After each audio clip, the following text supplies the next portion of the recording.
ଆଚ୍ଛା ଭଉଣୀ ମନୋରମା ଭଉଣୀ ଓମ୍ ଶାନ୍ତି ଭଉଣୀ ओम शांति। ଓମ୍ ଶାନ୍ତି ओम ଭଉଣୀ शांति। କ୍ଲାସ୍ ଆରମ୍ଭ କରିବା। जी शुक्रिया। ଜି आज्ञा ଜି भौणी। ଶୁକ୍ରିୟା जी। ଭଉଣୀ ଶୁକ୍ରିୟା। ଜି ଭଉଣୀ ଟିକେ ଲାଉଡରେ କହିବେ କାରଣ ଭାଇ ରେକର୍ଡ କରୁଛନ୍ତି। ଆଉ କୋଉ ଭାଇ ଭଉଣୀ ଯଦି ଶୁଣି ପାରୁନାହାନ୍ତି ରେକର୍ଡ ଦିଆ ହଉଛି ଟିକେ ଲାଉଡ ଭଏସରେ କହିବେ। ଆଜ୍ଞା ଜି ବहन आज्ञा भौणी। जी शुक्रिया भौणी। शुक्रिया बाबा। शुक्रिया सभी भाई बहनों को। ओम शांति। जी अच्छा तो आमे काली चारिटा शक्तिर डिस्कशन करिथिले। को शक्तिर डिस्कशन करिथिले मने रखिचंती कहिबे। जी तो आमे चारिटा शक्तिर डिस्क्राइब करिथिले डिस्कशन करिथिले तार अर्थ बुझिथिले। फर्स्ट कौन थिला वृक्ष ठारू आमे कौन शिखुचे को शक्तिर को शक्ति वृक्ष ठारू आमे कौन शिक्षा नउचे को शक्तिर शिक्षा। जी कहिबे। सहन କରିବାର ଶକ୍ତି। जी सहन ସହନ करिवार ଶକ୍ତି। शक्ति बहुत बहुत शुक्रिया। आज्ञा तो समुद्र ठारू आमे कौन शिक्षा नउचे को शक्तिर शिक्षा नउचे।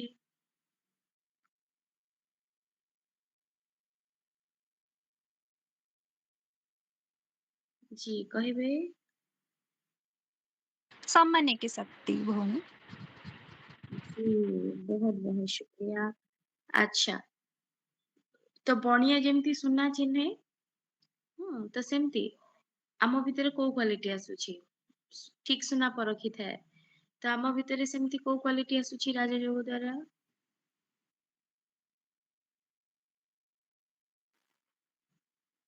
ପରଖିବାର जी ଶକ୍ତି। जी बहुत बहुत शुक्रिया। अच्छा आउ कौन आम पाई कोटा उचित कोटा अनुचित तो ताहा को शक्ति।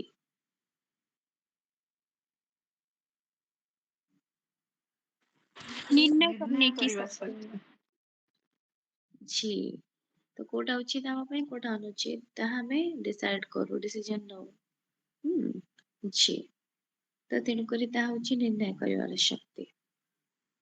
जज करि पारु जे एटा आम पाई उचित एटा अनुचित उचित कर्म करिवा उचित। जी तो जेमती कि हमें जानिले सहन शक्ति समाने की शक्ति परखने की शक्ति निर्णय शक्ति। तो सबु जिनस हमकु जଣା थाए किंतु कौन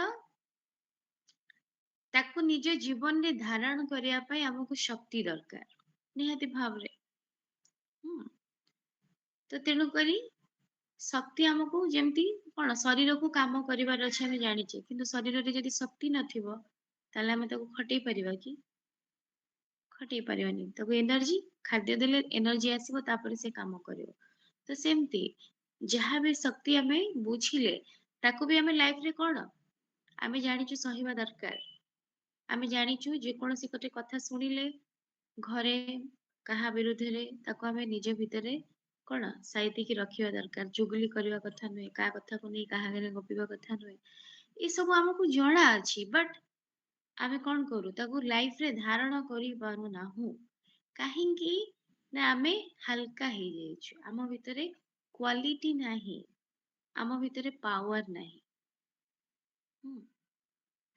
तो तेणु करी आम संस्कार खराब हे जाइछि। तो तेणु करी आमको कौन बनिवार अछि संस्कारी बनिवार अछि पावरफुल बनिवार अछि। तो पावर आम भितरे आसिले ही आमे गुण को धारण करि परिबा जेमति कि कौन गोटे भल गुण को धारण करिबा पाई कि भी आम भितरे शक्ति दरकार। आमे कोन जानिनी भल कोन खराब कोन गोटे खराब लोक इन द सेंस जो व्यक्तिर संस्कार खराब हेथिबो भी ताको भी जଣା जे मु जहा करूची भूल आ मु ठीक टा कोन मते जଣା अछि।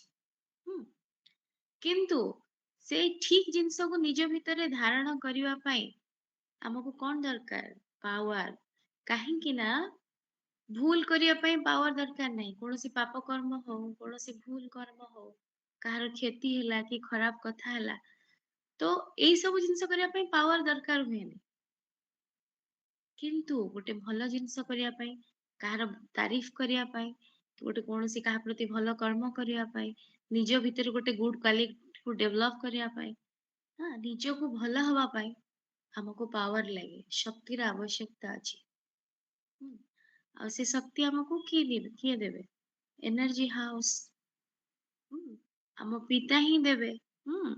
ତ ତେଣୁ କରି ଆମେ କଣ ରାଜଯୋଗ ଦ୍ଵାରା ଏ ଶକ୍ତିକୁ ନିଜ ଭିତରେ କଣ ଶକ୍ତି ସଞ୍ଚାର କରିପାରିବା, ଯାହା ଫଳରେ କି ଏଇ କ୍ୱାଲିଟି ଗୁଡାକୁ ଆମେ କଣ ନିଜ ଭିତରେ ଧାରଣ କରିପାରିବା।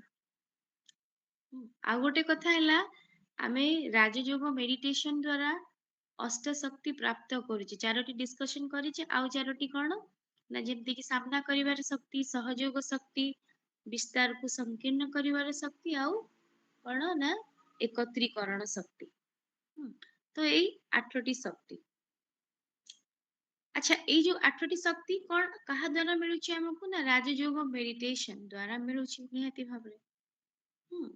ତ ତେଣୁ କରି ଆମେ କମ୍ପ୍ଲିଟ ପ୍ୟାକ୍ କେତେବେଳେ ହେଇଯାଉଛେ? ଯେତେବେଳେ ଆମେ କର୍ମାତୀତ ଅବସ୍ଥା ଆସି ଯାଉଛି, ଆମେ ଦେବୀ ଦେବତା ଲାୟକ ବନି ଯାଉଛେ। ତାପରେ ପୂଜ୍ୟ ସମ୍ପୂର୍ଣ୍ଣ ରୂପରେ ଆମର କଣ ହଉଛି? ଏଇ ଅଷ୍ଟ ଶକ୍ତିର ଧାରଣାର ପିକ୍ଚର ଆସୁଛି। କିନ୍ତୁ ଏଇ ଯୋଉ ଅଷ୍ଟ ଶକ୍ତି ବର୍ତ୍ତମାନ ଆମେ କଣ କରୁଛେ? ଅଭ୍ୟାସ କରୁଛେ ଆଉ ପ୍ରାପ୍ତି କରୁଛେ। ପ୍ରାପ୍ତି କରୁଛେ। ତ ତେଣୁ କରି ଏଇଟା ଆମର ବର୍ତ୍ତମାନର ଆବଶ୍ୟକତା। ଏ ଶକ୍ତି କେବଳ ଆମକୁ ସତ୍ୟଯୁଗ ପାଇଁ କି ନୁହେଁ, ବର୍ତ୍ତମାନେ ବି ଆର ବହୁତ ଆବଶ୍ୟକତା ରହିଛି। ସତ୍ୟଯୁଗରେ ତ ଆମେ କମ୍ପ୍ଲିଟ ବନିଯିବା, ଏ ଶକ୍ତି ଆମ ଭିତରେ ଆସିଯିବ, ଆମେ ଫୁଲ ପ୍ୟାକେଜ ବନିଯିବା। ଆମେ ସେଠିକି ପଳେଇ ଗଲେ ଆମର ସେଠି କିଛି ରାଇଭାଲ ନାହିଁ, ଆମେ ତ ସେଠି ଶକ୍ତି ସ୍ୱରୂପ ଅଟୋମେଟିକ ହେଇଯିବା, ତା ସହିତ ସୁଖ ଶାନ୍ତିର ଜୀବନରେ ବଞ୍ଚିବା। କିନ୍ତୁ ଲାଇଫ ଟା ଚ୍ୟାଲେଞ୍ଜିଂ କେତେବେଳେ? ବର୍ତ୍ତମାନ ଲାଇଫ ଚ୍ୟାଲେଞ୍ଜିଂ।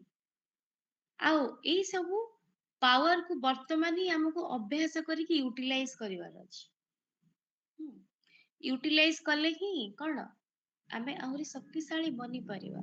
ଯେମିତି କି ଅନୁଭବ, ଯେତେବେଳେ ଗୋଟେ ଜିନିଷ ମୁଁ ଖାଇବି, ମୁଁ କେବଳ ଗୋଟେ ଜିନିଷ ଦେଖିଥିବି, ତାର ଯୋଉ ଅନୁଭବ, ମୁଁ ଯୋଉ ଜିନିଷଟାକୁ ଖାଇବି ତାର ଅନୁଭବ, ଦୁଇଟା ଭିତରେ ନିହାତି ଡିଫରେନ୍ସ। ତ ମୁଁ କେବଳ ଦେଖିକି ଗୋଟେ ଜିନିଷକୁ ପର୍ଟିକୁଲାର ଏଲାବୋରେଟ କରିପାରିବିନି, ତା ବିଷୟରେ ପର୍ଟିକୁଲାରଲି କହିପାରିବିନି, କିନ୍ତୁ ଯୋଉ ଜିନିଷକୁ ମୁଁ ଖାଇଥିବି ତାକୁ ମୁଁ ବଢିଆ ସେ ବର୍ଣ୍ଣନା କରିପାରିବି। ତ ସେମିତି ଏ ଶକ୍ତିକୁ କଣ କରିବାର ଅଛି? ବର୍ତ୍ତମାନ ନିଜ ଭିତରେ ଧାରଣ କରିବାର ଅଛି, ତା ସହିତ ଆକୁ ଲାଇଫରେ ଆପ୍ଲାଏ ବି କରିବାର ଅଛି, ଯାହା ଦ୍ୱାରା କି ଆମେ ଆହୁରି ପରିପକ୍କ ବନିବା, ଆହୁରି ପାୱାରଫୁଲ ବନିବା। ଜି ତେଣୁକରି ବର୍ତ୍ତମାନ ଜୀବନରେ ହିଁ ଏ ଶକ୍ତିର ବହୁତ ଆବଶ୍ୟକତା ରହିଛି ଆମକୁ। କେବଳ ସତ୍ୟ ଯୁଗରେ ତ ଆମେ ପାୱାରଫୁଲ ବନିବା, ଠିକ ଅଛି, କିନ୍ତୁ ଏ ଶକ୍ତିର ପ୍ରକୃତ ଆବଶ୍ୟକତା ବର୍ତ୍ତମାନ ହିଁ ଆମକୁ ରହିଛି। ଜି ତ ତେଣୁକରି ଆଉ କଣ ନା, ଆଉ ବର୍ତ୍ତମାନ ଆମେ ଆଗକୁ ଯିବା, ଆଉ 4ଟା ଶକ୍ତିର ଡିସ୍କସନ କରିବା ନିହାତି। ତ ତେଣୁକରି କଣ ନା ନେକ୍ସଟ ଆସିବ କଣ? 5th ରେ सामना करने की शक्ति, पावर टू फेस। ତ ସାମ୍ନା କରିବାର ଶକ୍ତି କଣ? ଯେମିତି କି ଆମେ ଜାଣିଲେ ଯେ ନିତିଦିନିଆ ଜୀବନରେ ଆମର କଣ ହଉଛି? ଯେତେବେଳେ ଆମେ ଜ୍ଞାନ ବିଷୟରେ ଆମେ ଜଣା ନାହିଁ, ଆମେ ସୃଷ୍ଟି ଚକ୍ର କଣ, ଡ୍ରାମା କଣ, ପୂର୍ବ ଜନ୍ମର କର୍ମ କଣ, ସେଇ ହିସାବରେ ରେଜଲ୍ଟ କଣ, ଏ ସବୁ କିଛି ଆମର ଧାରଣା ନଥିଲା। ଜ୍ଞାନ ବିଷୟରେ ଆମର ଧାରଣା ନଥିଲା। ତ ସେଥିପାଇଁ କଣ ହୁଏ? ଯେକୌଣସି ସିଚୁଏସନ ଆମ ଆଗରେ ଆସେ, କୌଣସି ଜିନିଷରେ ଆମେ କ୍ଷତି ସହିଲେ, ଆମର କିଛି ଗୋଟେ ଲସ୍ ହେଇଗଲା, ତ ସେତେବେଳେ ଆମେ କଣ ହେଇଯାଉ? ବହୁତ ଦୁଃଖୀ ହେଇଯାଉ, ଭାଙ୍ଗି ପଡୁ, ନିହାତି ଭାବରେ ଦୁଃଖୀ ହେଇଯାଉ, ଭାଙ୍ଗି ଯାଉ, ବହୁତ କଷ୍ଟ ହୁଏ ଆମକୁ। ତାପରେ ଆମେ କଣ କହୁ ଯେ ଆମ ସହିତ ଏମିତି କାହିଁକି ହେଲା, ଭଗବାନ ଆମ ସହିତ କଣ କଲେ? ତ ସେତେବେଳେ ଆମେ ପ୍ୟାନିକ ହେଇଯାଉ, ବହୁତ ଧୈର୍ଯ୍ୟହରା ହେଇଯାଉ। ଆମ ଭିତରେ ସେ ସିଚୁଏସନକୁ ଆକ୍ସେପ୍ଟ କରିବା ପାଇଁ କି ସେତିକି ଶକ୍ତି ନଥାଏ ଯେ ଛାଡ, ଯାହା ହେଲା ହେଲା, ଆମେ ଆଗକୁ ବଢିବା। ତ କାହିଁକି ନା ଆମ ପାଖରେ ଜ୍ଞାନ ନଥିଲା, ପ୍ରକୃତ ରହସ୍ୟ ଆମକୁ ଜଣା ନଥିଲା। ଯଦି ବି ଆମ ସହିତ କିଛି ଲସେସ୍ ହଉଛି, କିଛି କ୍ଷତି ଆମର ହଉଛି, ତାର କାରଣ କଣ? ସେଟା ତ ଜଣା ନଥିଲା। ତା ସହିତ ଯଦି ବି ଗୋଟେ କ୍ଷତି ହଉଛି ତାକୁ ଗ୍ରହଣ କରିବାର ସେତିକି ଶକ୍ତି ବି ନଥିଲା। ହୁଁ। କିନ୍ତୁ ବର୍ତ୍ତମାନ ଯଦି ଆମର କୌଣସି ବି କ୍ଷତି ହଉଛି, ଆମେ କଣ ଜାଣୁଛେ? ପୂର୍ବ ଜନ୍ମରେ ଆମର କର୍ମ ରହିଛି, ଯାହା ଫଳରେ କି ବର୍ତ୍ତମାନ କାର୍ମିକ ଯୁକ୍ତ ହଉଛି। ତେଣୁ କରି କିଛି ଲସ୍ ହଉନି, ଓଲଟି ଆମର ଯୋଉ ନେଗେଟିଭ କର୍ମ ଥିଲା ସେଟା କଣ ହେଲା? ଯୋଉ ବିକର୍ମ ଥିଲା ଏ କର୍ମ ହିସାବରେ ସେଟା ଚୁକ୍ତ ହେଇଗଲା। ତା ମାନେ ଆମେ ସବୁବେଳେ କଣ ହବା? ଶୁକର ଗୁଜାର ହବା ଭଗବାନଙ୍କର ଡ୍ରାମାର। ଯେ ଯାହା ହଉ ମୁଁ ମୋର ଯାହା କିଛି ଭୁଲ କର୍ମ ଥିଲା ସେଟା ଏଇ ବାଟରେ ମୋର ଚୁକ୍ତ ହେଇଗଲା, ମାନେ ମୁଁ ହାଲକା ହେଇଗଲି, ମୋର ଆଉ ବିକର୍ମ ରହିଲା ନାହିଁ। ତ ବିକର୍ମ ବିନାଶ ହେଲା ଯୋଉ ଭଳି ବି, ତେଣୁ ମୁଁ ହାଲକା ହେଇଗଲି, ଖୁସି ହବା ଦରକାର। କାହିଁକି ନା ମୋର ଖରାପ କର୍ମ ଚୁକ୍ତ ହେଇଗଲା।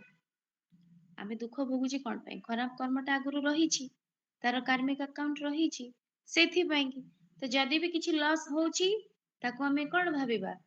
ତାକୁ ଆମେ ମଙ୍ଗଳକାରୀ ନବା, କାହିଁକି ନା ନେଗେଟିଭ ଆକାଉଣ୍ଟ ମୋର ଚୁକ୍ତ ହେଇଗଲା, ମୋର ଆଉ କିଛି ବିକର୍ମ ରହିଲାନି। ବିକର୍ମ ବିନାଶ ହେଇଗଲା ମାନେ ମୋର ନେଗେଟିଭ ମାଇନସ ଟା କଟିଗଲା, ଆଉ କିଛି ମୋର ଅସୁବିଧା ନାହିଁ।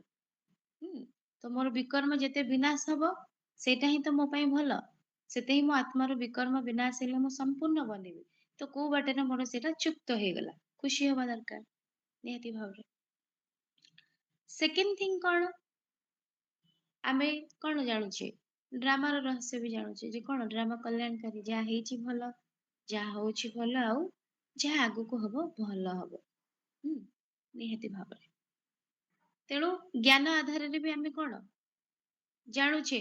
ସାମ୍ନା ସବୁ ସିଚୁଏସନ କୁ କେମିତି ଆମେ ହ୍ୟାଣ୍ଡଲ କରିବା, ସାମ୍ନା କରିବା ଧୈର୍ଯ୍ୟ ହରା ନ ହେଇକି। ଆଉ କଣ ସବୁଠାରୁ ବଡ ଦୁଃଖ କଣ ନା ଯେତେବେଳେ ଆମ ଆତ୍ମୀୟ କିଏ ଶରୀର ଛାଡି ଦିଅନ୍ତି। ତ ସେତେବେଳେ କଣ ହୁଏ? ଆମେ ଯେହେତୁ ତାଙ୍କ ସହିତ ଏତେ ଦିନ ହେଲାଣି ରହି ଆସୁଥିଲେ, ତ ହଠାତ୍ ଯଦି ସେ ଶରୀର ଛାଡି ଦିଅନ୍ତି ତ ଆମେ କଣ ତାଙ୍କ ସ୍ଥାନ ତ କେହି ପୂରଣ କରିପାରିବେନି ସଡନଲି, ନିହାତି ଭାବରେ। ତ ଆମକୁ ସେଇଟା ବହୁତ ଦୁଃଖ ଲାଗେ ନିହାତି ଭାବରେ। ଆଉ ଆମର ଦିମାଗରେ କଣ ଥାଏ? ଯେ ସେ ଆମକୁ ଛାଡିକି ଚାଲିଗଲେ, ସେ ଆଉ ଫେରିକି ଆସିବେ ନାହିଁ। ତେଣୁକରି ଆମକୁ କଣ ଆମେ ଆଉ କଣ ପାଇଁ ଦୁଃଖ ଲାଗେ? ନା ଆମେ ତାଙ୍କ ଠାରୁ ଭଲ ପାଇବା ପାଉଥିଲେ, ଆମର ଆବଶ୍ୟକତା ତାଙ୍କ ଠାରୁ ପୂରଣ ହଉଥିଲା ଯାହା ହେଲେ ବି। ଗୋଟେ ମଣିଷ ଆଉ ଗୋଟେ ମଣିଷକୁ ସେତିକି ରିକ୍ୱାର ବୋଲି କାହିଁକି ଭାବେ? ଯେତେବେଳେ ତା ଠାରୁ କିଛି ପ୍ରାପ୍ତି ଥାଏ। ଆଉ ମତେ କେହି କିଛି ଦଉନଥିବେ, ମୋର ସେମିତିରେ କାହା ସହିତ ଲଗାव ହେଇଯିବ କି? ମଣିଷର ଲଗାव ଆଉ ଗୋଟେ ମଣିଷ ସହିତ କେତେବେଳେ ହୁଏ?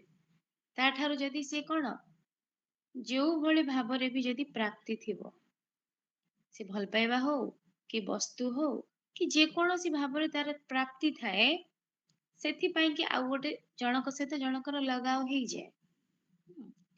ତ ସେମିତି ଆମର ଯିଏ ଆତ୍ମୀୟ ଥିଲେ ତାଙ୍କ ଠାରୁ ବି ଆମେ ପାଉଥିଲେ ଭଲ ପାଇବା ହଉ କି ଯାହା ବି ହଉ, ଯେକୌଣସି ପ୍ରାପ୍ତି ଆମେ ତାଙ୍କ ଠାରୁ ଥିଲା। ସେଥିପାଇଁ କି କଣ, ଯେହେତୁ ଆମର ତାଙ୍କ ସହିତ ଲଗାव ଥିଲା, ତେଣୁ ସଡନ ଯଦି କଣ ସେ ପରିବର୍ତ୍ତନ ହଉଛି, ତାଙ୍କର ଶରୀର ପରିବର୍ତ୍ତନ ହଉଛି, ସେ ଶରୀର ଛାଡି ଦଉଛନ୍ତି, ତ ନିହାତି ଆମକୁ ଖଟକିବ ସେଇ ଜିନିଷ। ଆମେ ସେ ଭଲ ପାଇବା କୋଉଠୁ ପାଇବା? ତାଙ୍କ ଠାରୁ ଯାହା ପ୍ରାପ୍ତି ଥିଲା ସେଇଟା କୋଉଠୁ ପାଇବା? ଏଇଆ ଭାବିକି ଆମକୁ ଦୁଃଖ ନିହାତି ଲାଗେ। ଆଉ କଣ ନା ଯେହେତୁ ସେ ଆମ ସହିତ ଥିଲେ, ଗୋଟେ ଲଗାव ତାଙ୍କ ସହିତ ଥିଲା, ତ ସେଇଟା ବି କଣ ଗୋଟେ ପେଟ କୁ ବି ଯଦି ଆମେ ପାଳୁଛେ, ପୋଷା ମନଉଛେ, ତା ସହିତ ବି ମୋହ ଆସି ଯାଉଛି ନା, ଲଗାව ଆସି ଯାଉଛି। ତ ଯେତେବେଳେ ତାର କିଛି ହଉଛି ଆମକୁ କଷ୍ଟ ହଉଛି, ତ ଏଣିକି ତ ଆମର ରିଲେଟିଭ ନିଜର, ତେଣୁକରି ସେଠି ବି ଆମକୁ ସେଇଭଳି କଷ୍ଟ ହୁଏ। କିନ୍ତୁ ସେଠି ଆମକୁ କଣ କରିବାର ଅଛି? ସାମ୍ନା କରିବାର ଅଛି ନା। କେମିତି ସାମ୍ନା ଆମେ କେମିତି କରିବା? ଜ୍ଞାନ ଆଧାରରେ ଆଉ ଯୋଗ ଆଧାରରେ। ଜ୍ଞାନ ଆଧାରରେ ଆମେ ଜିନିଷଟାକୁ ବୁଝୁଛେ, ଯୋଗ ଆଧାରରେ ଆମେ ସେ ଶକ୍ତିକୁ ନଉଛେ। ଆମେ ଯେତେ ଜାଣୁ ଯେ ଆମେ ଜାଣିଛେ ଗୋଟେ ଆତ୍ମା ଶରୀର ମାନେ କଣ ଗ୍ରହଣ କରିଛି, ଶରୀର ଧାରଣ କରିଛି, ମାନେ ସେ ଶରୀରକୁ ଛାଡିବ। ଇଭେନ ସାମ୍ନା ବାଲା ନୁହେଁ, ମୁଁ ବି, ମୋର ବି ଏଇ ଶରୀର ପରମାନେଣ୍ଟ ନୁହେଁ। ମୁଁ ବି ଆ ପୂର୍ବରୁ କଣ ମତେ ଯେତିକି ବର୍ଷ ହେଲାଣି, ଜନ୍ମର ଯେତିକି ବର୍ଷ ହେଲାଣି, ମୁଁ ତା ପୂର୍ବରୁ ପୁଣି ଆଉ ଗୋଟେ ଶରୀରରେ ଥିଲି ନା। ସେ ଶରୀର ମୁଁ ଛାଡିକି ଆସିଛି, ଏ ଶରୀର ନେଇଛି, ପୁଣି ଏ ଶରୀର ଛାଡିବି, ପୁଣି ନେକ୍ସଟ ଶରୀରକୁ ଯିବି। ତ ଆତ୍ମା ଏଭଳି ଭାବରେ ଜନ୍ମ ମରଣ ଚକ୍ରରେ ଆସିବ, ଏଇଟା ହଉଛି ଫ୍ୟାକ୍ଟ। ବର୍ତ୍ତମାନ ଆମେ ଜାଣୁଛେ, ତ ତେଣୁକରି ମନ ଦୁଃଖ କରିବାର ନାହିଁ। ଆମେ ସମସ୍ତଙ୍କର ଶରୀର ପରିବର୍ତ୍ତନଶୀଳ। ଆମେ ସମସ୍ତେ ଆତ୍ମା ଚୋଲା ପରିବର୍ତ୍ତନ କରିବା, କରୁଛେ, ଆଗକୁ ବି କରିଛେ, କରୁଛେ, ଆଗକୁ ବି କରିବା। ତ ତେଣୁ କରି ଏଟା ହଉଛି ସତ୍ୟ। ଆଉ ସତ୍ୟକୁ ସବୁବେଳେ କଣ କରାଯାଏ? ଗ୍ରହଣ କରାଯାଏ, କରିବା। କିନ୍ତୁ ଗୋଟେ ଜିନିଷ ହଉଛି ଆମକୁ ସତ୍ୟକୁ ଗ୍ରହଣ କରିବା ପାଇଁ ଆମକୁ ଶକ୍ତି ଆବଶ୍ୟକ। ଗ୍ରହଣ କରିନେଲେ ଆମକୁ କଷ୍ଟ ହବ ନାହିଁ ଯେ ଏଇ ଜିନିଷଟା ଏଇଭଳିଆ, ଆର ପ୍ରକୃତି ଏଇଭଳିଆ, ଏଇ ଜିନିଷଟା ଏମିତି ପରିବର୍ତ୍ତନ ହିଁ ହବ। ଋତୁ ପରିବର୍ତ୍ତନ ହଉଛି, କଷ୍ଟ ଲାଗୁଛି, ଆମେ ଜାଣିଛେ ଏଇଟା ହବ। ଦିନ ରାତି ପରିବର୍ତ୍ତନ ହଉଛି, ଆମେ ଜାଣିଛେ ଏଇଟା ହବ, ଗ୍ରହଣ କରୁଛେ।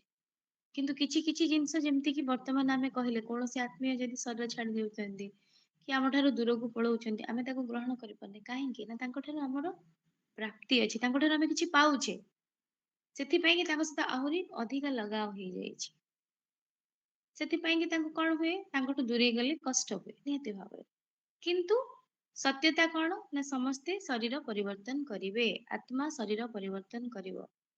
ଆଉ ଗୋଟେ କଥା ହେଲା ଯେମିତି କି ଆମେ ଜ୍ଞାନ ଜାଣିଦେଲେ, କିନ୍ତୁ ଜ୍ଞାନକୁ ଯେମିତି କି କଣ କହିଲେ, ଆମେ ଗୋଟେ ଭଲ କଥା ଧାରଣ କରିବା ପାଇଁ ବି ଆମ ଭିତରେ ଶକ୍ତି ଦରକାର, ତାକତ ଦରକାର। ଯେମିତି କି କଣ ଆମେ ଏକ୍ସାମ୍ପଲ ନେଇଥିଲେ ଯେ କଣ ଶେରନୀର କ୍ଷୀରକୁ ରଖିବା ପାଇଁ କି ବି ସୁନାର ପାତ୍ର ଦରକାର, ବାକି ଅଲଗା କୋଉ ପାତ୍ରରେ ସେ କ୍ଷୀର ରହିପାରିବ ନାହିଁ, ସେ ପାତ୍ରର କ୍ୱାଲିଟି ହିଁ ନାହିଁ, ସେ ପାତ୍ର ଖରାପ ହେଇଯିବ, ଫାଟିଯିବ। ତ ତେଣୁକରି କୋଉ ଭଳି ପାତ୍ର ଦରକାର ଭାବନ୍ତୁ।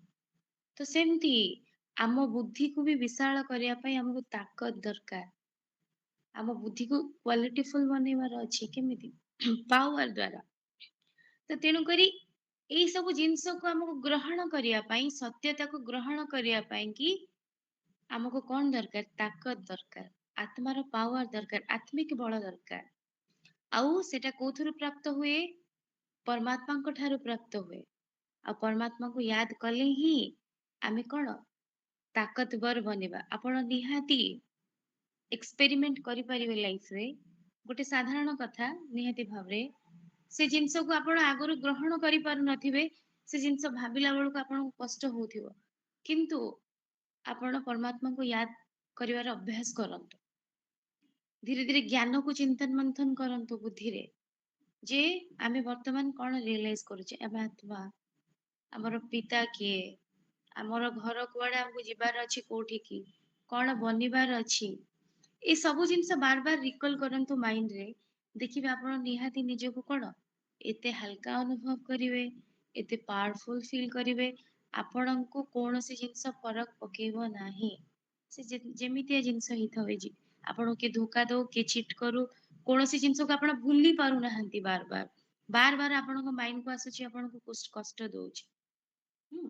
ତ ଆପଣ କଣ କରନ୍ତୁ, ମେଡିଟେସନର ଅଭ୍ୟାସ, ଜ୍ଞାନର ଚିନ୍ତନ ମନ୍ଥନର ଅଭ୍ୟାସ ବାରମ୍ବାର କରନ୍ତୁ। ଆପଣଙ୍କୁ କୌଣସି ଜିନିଷ ଅନୁଭବ ବି କରେଇବନି ଯେ ଦୁଃଖ ମୋ ଲାଇଫରେ କଣ ଅଛି।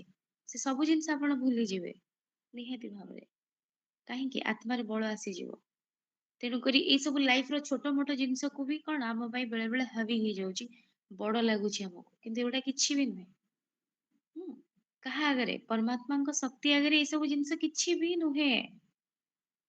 ତେଣୁ ଯେତେ ଆମେ କଣ ପରମାତ୍ମାଙ୍କୁ ୟାଦ କରିବା, ସେତେ ଆମେ ଶକ୍ତିର ଅଧିକାରୀ ବନିବା। ଆଉ ସେ ସବୁ ଶକ୍ତି କେବଳ ସତ୍ୟ ଯୁଗ ପାଇଁ ନୁହଁ, ବର୍ତ୍ତମାନ ହିଁ ତାର ଏକ୍ସପେରିମେଣ୍ଟାଲ ଟାଇମ। ବର୍ତ୍ତମାନ ଲାଇଫରେ ଆମକୁ ତାକୁ ଆବଶ୍ୟକ ରହିଛି, ଦରକାର ରହିଛି। ଏବେ ଯଦି ସେ ଶକ୍ତିକୁ ଆମେ କଣ ନିଜ ଲାଇଫରେ ଉପଯୋଗ ନ କରିପାରୁଛେ, ତାର ଫାଇଦା ନେଇ ପାରୁନେ, ତାହେଲେ ସତ୍ୟ ଯୁଗରେ ଯାଇ କଣ କରିବା? ତେଣୁକରି ଏବେଠାରୁ ଆମକୁ ଅଭ୍ୟାସ କରିବାର ଅଛି, ସେ ଶକ୍ତିକୁ ନିଜ ଭିତରେ ଏବେଠାରୁ କଣ ଧାରଣ କରିବାର ଅଛି ନିହାତି ଭାବରେ। ଆଉ କେମିତି ପାଇବା? ପରମାତ୍ମାଙ୍କ ୟାଦ ଦ୍ଵାରା। ତେଣୁ ବୁଝିଲେ ଆମେ ସାମ୍ନା କରିବାର ଶକ୍ତି କଣ? ଯେ କୌଣସି ସିଚୁଏସନ ହଉ, ତାକୁ ଆମେ ନିର୍ଭୀକତା ଭାବରେ, ଦୃଢତା ଭାବରେ, ଯେମିତି ପାହାଡ ତା ସାମ୍ନାରେ ଯାହା ବି ଆସୁ ସିଏ କଣ ଭାଙ୍ଗିଯାଏ ନା ଟଳିଯାଏ? ସେମିତି ଛିଡା ହେଇଥାଏ। ତ ଆମକୁ ବି ପାହାଡ ଭଳି ଷ୍ଟ୍ରଙ୍ଗ ହବାର ଅଛି, ଦୃଢ ହବାର ଅଛି। ତ ଆମେ କଣ ସେଇଭଳି ନିଜର ମନୋବୃତ୍ତି, ସେଇଭଳି ନିଜର ମାଇଣ୍ଡ ସେଟ ରଖିବାର ଅଛି। ଯେକୌଣସି ସିଚୁଏସନ ଆସୁ, କିଏ ଶରୀର ଛାଡନ୍ତୁ, କି କୌଣସି ଲସ୍ ହଉ, ସେ କର୍ମରେ ହଉ କି ଲାଇଫରେ ହଉ, ଯାହା ବି ଲସ୍ ହେଲା, ଠିକ ଅଛି, ଡ୍ରାମା କଲ୍ୟାଣକାରୀ, ଯାହା ହେଇଛି ଭଲ ହେଇଛି, ଆଉ ଯାହା ହବ ଆଗକୁ ବହୁତ ଭଲ ହବ, ଏଇଆ ଭାବିକି ଆମେ ଗ୍ରହଣ କରିବା। ସେଇଭଳି କଣ ଦୃଢ ହେଇକି ତାକୁ ସାମ୍ନା କରିବା। ଆଉ ସେ ସାମ୍ନା କରିବାର ଶକ୍ତି ଆମ ଭିତରେ କିଏ ଭରିଦେବେ? ପରମାତ୍ମା ଭରିଦେବେ, ଯେତେବେଳେ ଆମେ ତାଙ୍କୁ ପ୍ୟାର ସେ ୟାଦ କରିବା। ତେଣୁ କୌଣସି ସିଚୁଏସନ ଆମକୁ କଷ୍ଟ ଦବ ନାହିଁ। ହୁଁ। ଆମ ପାଖରେ ଗୋଟେ ଏମିତି ପାୱାର ଅଛି ଯାହା ଦ୍ଵାରା କି ଆମେ ସମସ୍ତଙ୍କ ଉପରେ ରାଜ କରିପାରିବା। ହୁଁ। ଆଉ ସବୁ ଜିନିଷ, ସବୁ ଦୁଃଖ କଷ୍ଟରୁ ଆମେ ବାହାରି ଯିବା। ସେ ହେଲେ ପରମାତ୍ମା। ତ ତାଙ୍କ ୟାଦ ଦ୍ଵାରା ଆମେ କଣ କରିପାରିବା? ସବୁ ଜିନିଷ ଆମ ପାଇଁ ସମ୍ଭବ। ଭାବନ୍ତୁ, ଏଇ ମଣିଷ କିଏ ସାଧାରଣ ବର୍ଗରେ ଥିଲା ବେଳକୁ କିଏ ସାଇଣ୍ଟିଷ୍ଟ ହେଇଯାଉଛନ୍ତି। ସେଇ ତ ମଣିଷ, ବୁଦ୍ଧିରୁ ହିଁ ତ ସବୁ ଜିନିଷ ଏକ୍ସପ୍ଲୋର ହଉଛି। କେମିତି? ତେଣୁ ଯେତେ ଆମ ବୁଦ୍ଧିକୁ ଆମେ ଡେଭଲପ କରିବା, ସେତେ ଆମେ ଡେଭଲପଡ ହେଇଯିବା ଅଟୋମେଟିକ। ଆଉ ବୁଦ୍ଧିକୁ ଡେଭଲପ କେମିତି କରିବ? କିଏ କରିବ? ପାୱାର। ଆଉ ସେ ପାୱାର ପରମାତ୍ମାଙ୍କ ଠାରୁ ହିଁ ମିଳିବ। ଜି। ତାପରେ କଣ ନା ସହଯୋଗ ଶକ୍ତି। ସହଯୋଗ ଶକ୍ତି କଣ ନା ଯେମିତି କି ଆମେ କୋଅପରେସନ, ଯେକୌଣସି ଗୋଟେ ଆପଣ ଘର ହଉ, ଅଫିସ ହଉ, ଯେକୌଣସି ଏ ଦୁନିଆ ବି ଚାଲିଛି, ଏ ଦୁନିଆରେ କଣ ଜଣକୁ ନେଇକି ଚାଲିଛି କି? ଏ ଦୁନିଆରେ ଯଦି ଗୋଟିଏ ବ୍ୟକ୍ତି ଥାନ୍ତା, ଯଦି ଗୋଟିଏ ବ୍ୟକ୍ତି ଥାନ୍ତା, ସେ କଣ କରିଥାନ୍ତା? ଏ ଦୁନିଆରେ ସବୁ ବର୍ଗର ପ୍ରାଣୀ ଆବଶ୍ୟକ। ସବୁ ବର୍ଗର କଣ କାଟାଗୋରୀ ଏଟା ନିହାତି ଆବଶ୍ୟକ। କାହିଁକି ନା ଗୋଟେ ଲୋକ କଣ ସବୁ କାମ କରିଦବ? ଯେତେବେଳେ ଆମେ ଘରେ ରହୁଛେ, ଆଉ ଘରେ ଯେତେବେଳେ ମା, ସପୋଜ ମା ମାନେ ମୋଷ୍ଟଲି ସବୁ କାମ ମ୍ୟାକ୍ସିମମ୍ କରନ୍ତି, କିନ୍ତୁ ତାଙ୍କୁ କଣ ଯୋଉମାନେ ସବୁ ତାଙ୍କୁ କଣ କୋଅପରେଟ, ତାଙ୍କ ଭଲ ପାଇବା, ତାଙ୍କ ପ୍ରତି ଯାହାର ଭଲ ପାଇବା ଅଛି ସେମାନେ ତାଙ୍କୁ କୋଅପରେଟ ବି କରନ୍ତି। ତ କୋଅପରେଟ କଲା ମାନେ, ମାନେ ସହଯୋଗ ଦେଲା ମାନେ କଣ ହୁଏ? କାମଟା ସହଜ ହେଇଯାଏ। ଯଦି ଆମେ ଜଣଙ୍କ ଉପରେ ଡିପେଣ୍ଡେଣ୍ଟ ହବା ଯେ ସିଏ ହିଁ ଆମକୁ କରିକି ଦେବେ, ତାହେଲେ କଣ ହବ? କାମଟା ସମୟରେ ହେଇପାରିବ କି? ହେଇପାରିବନି, ସମୟ ଡେରି ହବ, ଆମେ ଫେଲିୟର ବି ହେଇପାରିବା। କିନ୍ତୁ ଯଦି ଆମେ କହିବା ନାଇଁ ଆମେ ମିଶିକି କାମଟା କରିଦବା, ତାହେଲେ କଣ ହବ? ୱିଦିନ ଏ ସେକେଣ୍ଡ ସବୁ କାମ ହେଇଯିବ। ସପୋଜ 100ଟା ପାଣି ବୋତଲ ଭରିବାର ଅଛି, ଜଣକୁ ଦେଇଦେବା ଭର ବସିକି, ସିଏ କଣ କରିବ? ଭରିଲା ବେଳକୁ ତାକୁ କଣ ନିହାତି ଟାଇମ ଲାଗିବ, ଘଣ୍ଟେ ଲାଗିବ ନିହାତି। କିନ୍ତୁ ଯଦି 100 ଜଣ ଆଟ ଏ ଟାଇମ କି 50 ଜଣ ବି ଦି ଦିଟା ବୋତଲ ଧରିବେ, ଗୋଟେ ମିନିଟରେ ପାଣି ଫୁଲ ହେଇଯିବ। ତ ଗୋଟେ ଘଣ୍ଟା କି 2 ଘଣ୍ଟାକୁ ଦେଖନ୍ତୁ, ଗୋଟେ ମିନିଟ କୁ ଦେଖନ୍ତୁ। ତ ଯେତେବେଳେ ଆମେ ସହଯୋଗିତାର ସହିତ କାମ କରୁ, ପରସ୍ପରକୁ ସହଯୋଗ ଦେଇକି କାମ କରୁ, କାମଟି ସଫଳତା ପୂର୍ବକ ହେଇଥାଏ, କମ ସମୟରେ ହେଇଥାଏ, ନିର୍ଭୁଲ ଭାବରେ ହେଇଥାଏ। ତ ତେଣୁ କରି କୌଣସି ବି କାମ କଣ ହୁଏ? ଯଦି ବି କଣ ଗୋବର୍ଦ୍ଧନ ପାହାଡ କେବଳ କଣ ଶ୍ରୀକୃଷ୍ଣ ଏକୁଟିଆ ନିଜ ହାତରେ ଉଠେଇଥିଲେ କି ଆଙ୍ଗୁଠିରେ? ସେଥିରେ ସମସ୍ତେ ବି ନିଜ କାଣି ଆଙ୍ଗୁଠି ଦେଇଥିଲେ। ସମସ୍ତେ ବି ତାଙ୍କ ଆଙ୍ଗୁଠି ଦେଇଥିଲେ। ତ ତେଣୁ କରି ସେ ଏକୁଟିଆ ଉଠେଇ ଦେଇ ନଥିଲେ। ତ ସେଇଭଳି ତ ଯେକୌଣସି ବର୍ଗର କାମ ହଉ, ଯେକୌଣସି ଲେବଲ ର କାମ ହଉ, ଘର ହଉ, ଅଫିସ ହଉ, ଯାହା ଗୋଟେ ଅଫିସ ବି ଗୋଟେ କର୍ମଚାରୀ ସମ୍ଭାଳି ପାରିବ କି? ତାର ଡିପାର୍ଟମେଣ୍ଟ ୱାଇଜ ଲୋକ ବି ସେତିକି ଆବଶ୍ୟକ। ଡିପାର୍ଟମେଣ୍ଟରେ ବି କାମ ଅଲଗା ଅଲଗା। ତେଣୁ ସମସ୍ତଙ୍କୁ କର୍ମ କରିବାକୁ ପଡିବ। ଆଉ ଗୋଟେ କଥା, କେହି ଜଣେ ବି ଯଦି କର୍ମ କଲା, ଟୋଟାଲ ସମସ୍ତେ ସଫଳତା ପାଇପାରିବେ କି? ତେଣୁ ସମସ୍ତଙ୍କୁ ଯଦି ମିଶିକି କାମ କରିବାର ଅଛି, ତାହେଲେ କଣ ହବ? ସେ ଜିନିଷ ଆଗକୁ ବଢିବ ଆଉ ସଫଳତା ମିଳିବ। ତ ତେଣୁ ସହଯୋଗ ଶକ୍ତି କଣ ନା ଯେତେବେଳେ ଆମେ ପରସ୍ପରକୁ ଯେକୌଣସି କାମରେ, ପରିବାର ହଉ ବା କୌଣସି ଇନଷ୍ଟିଟ୍ୟୁସନ ହଉ କି ଅଫିସ ହଉ, ଯେକୌଣସି ସଂଘ ବି ହଉନା କାହିଁକି, ଯେ କୌଣସି କର୍ମ ଆମେ କରୁଛେ, ଯେତେ ଜଣ ଆମେ କରୁଛେ, ଯେତେବେଳେ ଆମେ ମିଳିମିଶି ପରସ୍ପରକୁ ସାହାଯ୍ୟ କରିକି କରିବା, ତାହେଲେ ସେ କାମଟି ଅତି ସୁରୁଖୁରୁରେ ହେଇଯାଏ, କମ ସମୟରେ ହେଇଯାଏ, ନିର୍ଭୁଲ ଭାବରେ ହୁଏ, ଆଉ ସଫଳତା ମିଳିଥାଏ। ତ ତେଣୁକରି ବର୍ତ୍ତମାନ ଆମେ କେମିତି ସହଯୋଗୀ ବନିବା? ଆମେ କେମିତି ସହଯୋଗୀ ବନିବା? ନା ଫାଷ୍ଟ ଆମେ କଣ, ବର୍ତ୍ତମାନ କଣ ଚାଲିଛି? ବିଶ୍ଵ ପରିବର୍ତ୍ତନର ସେବା ଚାଲିଛି। କିଏ କରୁଛନ୍ତି ଆସିକି? ସ୍ୱୟଂ ପରମାତ୍ମା ଅବତରଣ କରି ଆମ ବ୍ରାହ୍ମଣ ବଚ୍ଚା ମାନଙ୍କ ଦ୍ଵାରା କରୁଛନ୍ତି। ବିଶ୍ଵ ପରିବର୍ତ୍ତନ କେମିତି ହବ? କେମିତି କରଉଛନ୍ତି ପିତା? ଫାଷ୍ଟ ଆମକୁ ବିକାରର ତ୍ୟାଗ କରିବାର ଅଛି। କିଏ ତ୍ୟାଗ କରିବ? ଆମେ ନିଜେ କରିବା। 5 ବିକାର, କାମ, କ୍ରୋଧ, ଲୋଭ, ମୋହ, ଅହଙ୍କାର, ଏ 5 ବିକାରକୁ ଫାଷ୍ଟ କଣ କରିବାର ଅଛି? ସାମ୍ନା ବାଲାକୁ ପରିବର୍ତ୍ତନ କରିବାର ଅଛି ଆମକୁ। ଯେ ସାମ୍ନା ବାଲାକୁ କହିବା ତମର ଏଇ ଗୁଣ ଖରାପ, ତମେ ପରିବର୍ତ୍ତନ ହୁଅ? ନାଇଁ। ଆମେ ଜାଣିଛେ ଅନ୍ୟକୁ ଗୋଟିଏ ଆଙ୍ଗୁଠି ଦେଖେଇଲେ ଚାରିଟା ଆଙ୍ଗୁଠି ଆମ ନିଜ ଆଡକୁ ଆଗ ଆସେ। ତେଣୁ ଫାଷ୍ଟ ଆମକୁ କଣ କରିବାର ଅଛି? Self change, self realisation. Charity begins at home. ନିଜ ଘରୁ ହିଁ ଆଗ ଷ୍ଟାର୍ଟ କରିବାର ଅଛି। ତେଣୁ ପରିବର୍ତ୍ତନ ଆଗ ଆମ ନିଜ ଠାରୁ ଷ୍ଟାର୍ଟ କରିବାର ଅଛି। ଆମକୁ ଫାଷ୍ଟ ପରିବର୍ତ୍ତନ ହବାର ଅଛି। ତ କେମିତି ସହଯୋଗ ଦବା? ନିଜକୁ ଫାଷ୍ଟ ପରିବର୍ତ୍ତନ କରିବା। ନିଜ ଭିତରେ ଯାହା ବି କମି କମଜୋରି ଅଛି, ଆମେ କଣ ସମ୍ପୂର୍ଣ୍ଣ ବନିଗଲେଣି? ଆମ ଭିତରେ କାମ, କ୍ରୋଧ, ଲୋଭ, ମୋହ, ଅହଙ୍କାର କିଛି ନାହିଁ। ତାକୁ ଆମେ ଚେକ୍ କରିବା। ଆଗ ସ୍ୱ ପରିବର୍ତ୍ତନ। ଆମର ପାଠର ବେସ୍ କଣ? स्व परिवर्तन से विश्व परिवर्तन। स्व सेवाधारीରୁ ବିଶ୍ୱ ସେବାଧାରୀ। ଆଗ ନିଜର ସେବା କରିବା, ନିଜକୁ ପରିବର୍ତ୍ତନ କରିବା, ତାପରେ ଆମେ ଅଟୋମେଟିକାଲି ବିଶ୍ୱର ସେବାଧାରୀ ବନିଯିବା, ବିଶ୍ୱକୁ ପରିବର୍ତ୍ତନ କରିଦବା। ତ ତେଣୁ କରି ଫାଷ୍ଟ କଣ? ବିଶ୍ୱରେ କିଏ ଆସିଛି? ବିଶ୍ୱର ଗୋଟିଏ ଛୋଟିଆ ପାର୍ଟ ମୁଁ ବି ନିଜେ। ତେଣୁ ଫାଷ୍ଟ ମତେ ନିଜକୁ ପରିବର୍ତ୍ତନ ହବାର ଅଛି। ଆଗ ଜଣକୁ ଯେତେବେଳେ ଆମେ ଆଡଭାଇସ କରିବା ତୁ ଲୁଣ ଖା ନା, ତା ପୂର୍ବରୁ ମତେ ଅଭ୍ୟାସ କରିବାର ଅଛି ମୁଁ ଲୁଣ ନ ଖାଇକି କଣ ବଞ୍ଚି ପାରୁଛି ତ ସେଥିପାଇଁ କି ଅନ୍ୟକୁ କହିବା ଆଗରୁ ଫାଷ୍ଟ କଣ କରିବାର ଅଛି? ନିଜକୁ ପରିବର୍ତ୍ତନ କରିବାର ଅଛି। ସ୍ୱ ପରିବର୍ତ୍ତନ। କାହିଁକି ନା ଯଦି ମୁଁ ନିଜ କର୍ମେନ୍ଦ୍ରିୟକୁ ନିଜେ କଣ୍ଟ୍ରୋଲ କରିପାରୁନଥିବି, ନିଜର କଣ ଖରାପ ଗୁଣ ଅଛି ତାକୁ ପରିବର୍ତ୍ତନ କରିପାରୁନଥିବି, ତାହେଲେ ମୁଁ ଦୁନିଆକୁ କଣ ରୁଲ କରିବି? ମୁଁ ତ ନିଜ ଉପରେ ରୁଲ କରି ଜାଣିନି। ମୋ ନିଜର କର୍ମେନ୍ଦ୍ରିୟ ମତେ ଧୋକା ଦେଇ ଦଉଛନ୍ତି। ମୁଁ ନିଜ ଉପରେ କଣ୍ଟ୍ରୋଲ ନାହିଁ। ଆଇସ୍କ୍ରିମ ମୁଁ ଖାଇବିନି, ଆଇସ୍କ୍ରିମ ବାଲାକୁ ଦେଖିଲା ବେଳକୁ ମୋର ଇଚ୍ଛା ହଉଛି ଆଇସ୍କ୍ରିମ ଖାଇବାକୁ। ତା ମାନେ ମୋର ନିଜ ଉପରେ ନିଜର କଣ୍ଟ୍ରୋଲ ନାହିଁ। ତାହେଲେ ମୁଁ ନିଜକୁ ଶାସନ କରିପାରୁନି, ମୁଁ ଅନ୍ୟ କାହାକୁ ଶାସନ କରିବି? ଅନ୍ୟକୁ କଣ ପରିବର୍ତ୍ତନ କରିବି? ତେଣୁ ଫାଷ୍ଟ ଆମକୁ କଣ କରିବାର ଅଛି? Charity begins at home. That means first need to change to self. ନିଜକୁ ଚେଞ୍ଜ କରିବାର ଅଛି ଫାଷ୍ଟ। ତେଣୁ ମୋ ଭିତରେ କଣ ଖରାପ ଗୁଣ ଅଛି, କମି କମଜୋରି ଅଛି, ମୋ ଭିତରେ କଣ ୱିକନେସ୍ ଅଛି, ଯାହା ଦ୍ୱାରା କି ମତେ ଭଗବାନଙ୍କର ପ୍ରିୟ ହବା ପାଇଁ ରୋକୁଛି, କି ଭଗବାନ ଯାହା କହୁଛନ୍ତି ତାକୁ ମାନିବା ପାଇଁ ରୋକୁଛି।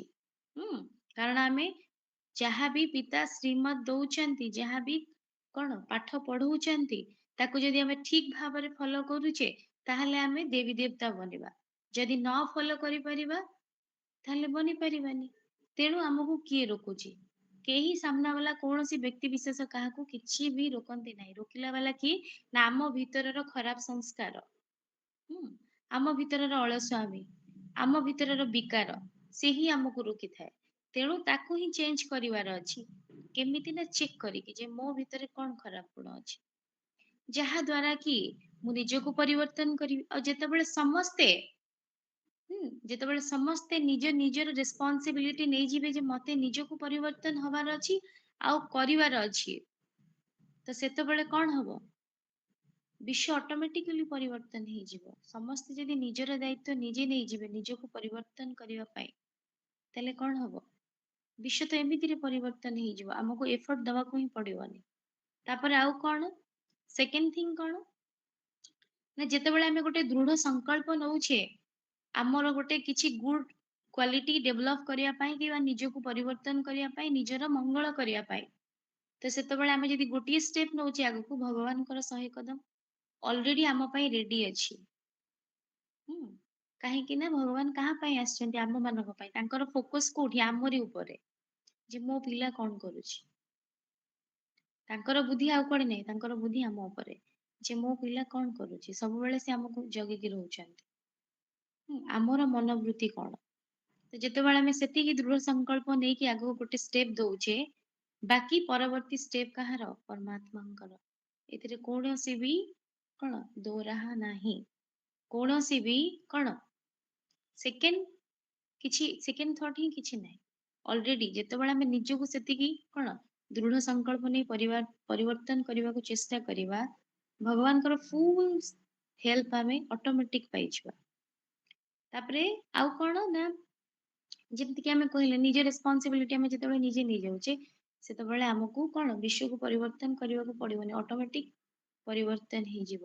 ଆଉ କଣ? ନା ଥର୍ଡ ଥିଙ୍ଗ ହଉଛି ଯେତେବେଳେ କଣ ହଉଛି ଆମେ ନିଜକୁ ପରିବର୍ତ୍ତନ କରୁଛେ, ଆମ କର୍ମରେ ସୁଧାର ଆସୁଛି, ଆମ ସଂସ୍କାରରେ ସୁଧାର ଆସୁଛି, ତ ସେତେବେଳେ ଦୁନିଆ ବାଲା ବି ତ ଆମକୁ ଦେଖୁଛନ୍ତି ଯେ କଣ ଆମ ଭିତରେ ଯେତେବେଳେ ପ୍ରକୃତରେ ଆମେ କଣ ନିଜକୁ ପରିବର୍ତ୍ତନ କରିବା ପାଇଁ ସଂକଳ୍ପ କରୁଛେ ଆଉ ପରିବର୍ତ୍ତନ କରୁଛେ, ମାନେ କଣ ନା ଯେତେବେଳେ ଆମେ ଲୋକମାନଙ୍କ ସାମ୍ନାରେ ଅଛେ, ସବୁବେଳେ ଆମେ ଯେତେବେଳେ ପବ୍ଲିକ ରେ ଥାନ୍ତି, ତ ଆମେ କଣ ଭାବୁ ଆଉ କେମିତି ନିଜକୁ ସେଠି ରିପ୍ରେଜେଣ୍ଟ କରୁ ନା ମୁଁ ବହୁତ ଭଲ, ମୋର ବହୁତ ଭଲ କ୍ୱାଲିଟି। କାହିଁକି ନା ମତେ ସାମ୍ନାରେ ସମସ୍ତଙ୍କ ସାମ୍ନାରେ କଣ ଭଲ ହବାର ଅଛି, ଖରାପ ହେଲେ ମତେ ଖରାପ ଲାଗିବ, ସେଥିପାଇଁ ମୁଁ ନିଜକୁ ରିପ୍ରେଜେଣ୍ଟ କରେ ମୁଁ ଭଲ।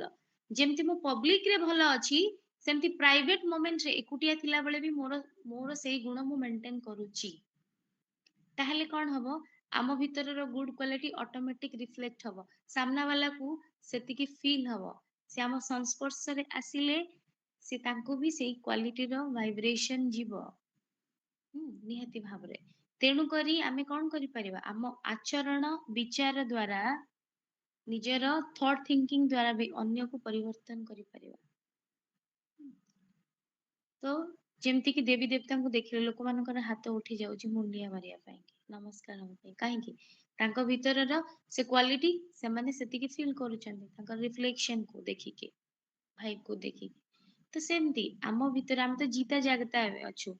ହୁଁ ତ ତେଣୁ କରି କଣ ନା ଆମ ଭିତରେ ବି ଯଦି ସେତିକି ଆମେ ଗୁଣକୁ ଡେଭଲପ କରୁଛେ ଆଉ ତାକୁ ସତରେ ବାସ୍ତବରେ ଧାରଣାରେ ଆଣୁଛେ, ତାହେଲେ ଆମ ଭିତରେ ବି ସେ କ୍ୱାଲିଟି ରିଫ୍ଲେକ୍ଟ ହବ ଯାହାକି ସାମ୍ନା ବାଲା ସେତିକି ଫିଲ୍ କରିପାରିବେ।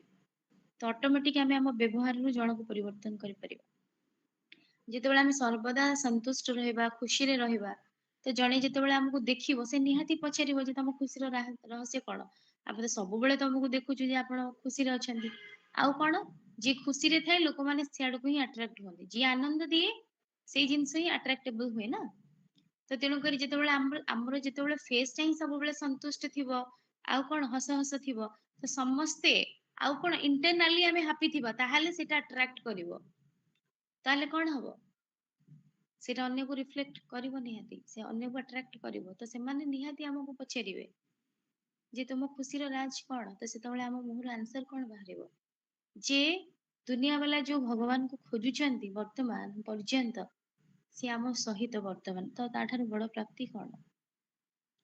ତ ତେଣୁକରି ସମସ୍ତଙ୍କୁ କଣ କରିବାର ଅଛି, ଆମେ ଯେମିତି କିଚଡ ପଟ୍ଟିରୁ ମୁକ୍ତି ପାଇଲେ, କାହା ମାଧ୍ୟମରେ ଭଗବାନ କଣ କାହାକୁ ମାଧ୍ୟମ ବନେଇ ଆମକୁ କଣ କଲେ, ତାଙ୍କର ପରିଚୟ ଦେଲେ, ଯାହା ଦ୍ଵାରା କି ଆମେ ସେତିକି କଣ ପିତାଙ୍କ ପରିଚୟ ପାଇଲେ ଆଉ ଖୁସିର ଅନୁଭବ ନେଇପାରିଲେ, ସେତିକି ଆନନ୍ଦର ଅଧିକାରୀ ବନି ପାରୁଛେ।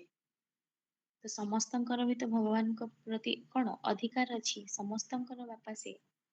ତ ତେଣୁକରି ସମସ୍ତଙ୍କୁ ଆମକୁ କଣ କରିବାର ଅଛି, ତାଙ୍କ ସନ୍ଦେଶ ଦବାର ଅଛି।